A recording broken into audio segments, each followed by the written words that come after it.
हम्म.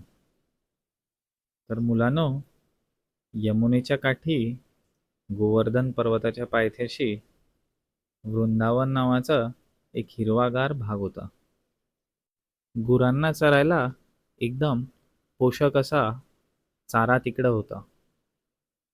त्यामुळेच नंदराजा आणि त्याचे सर्व गोपाल मित्र तिकडे येऊन स्थायिक झाले.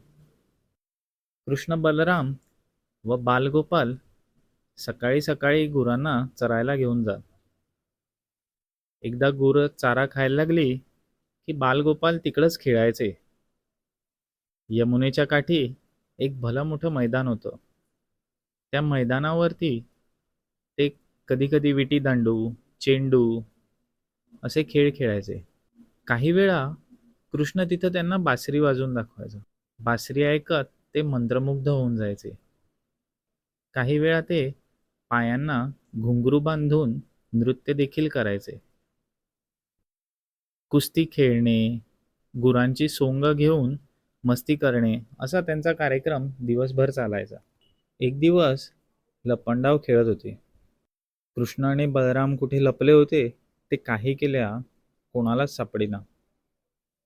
पण तेवढ्यात काय झाले माहितीये का, जिथं वासरं चरत होती तिथं एक वेगळीच हालचाल सुरू झाली आणि एक चलबिचल सुरू झाली.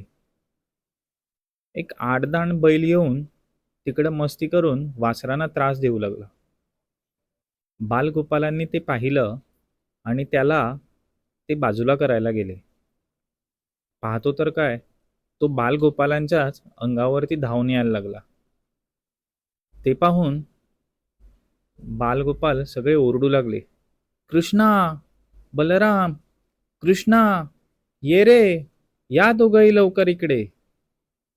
ते ऐकून कृष्णाच्या लक्षात आले की काहीतरी वेगळे घडले आहे.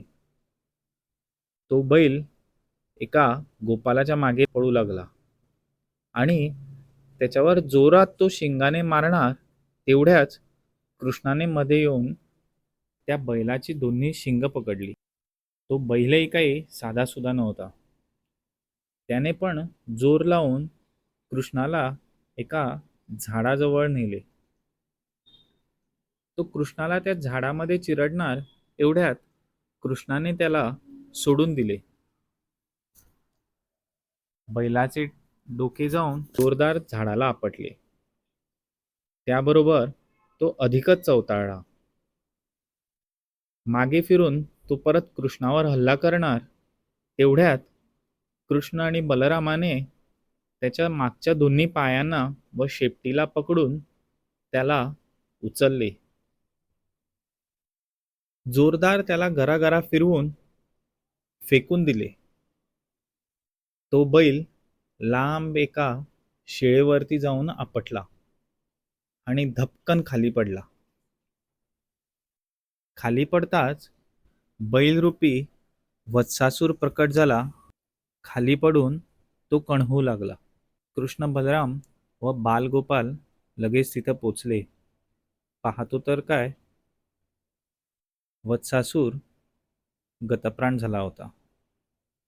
सर्वांना आनंद झाला. सर्वांनी कृष्णाचा जय जयकार केला आणि आनंदाने आपल्या घरी परतू लागले. चला तर मुलांनो, आता आपण शांतपणे झोपूया. शुभरात्री.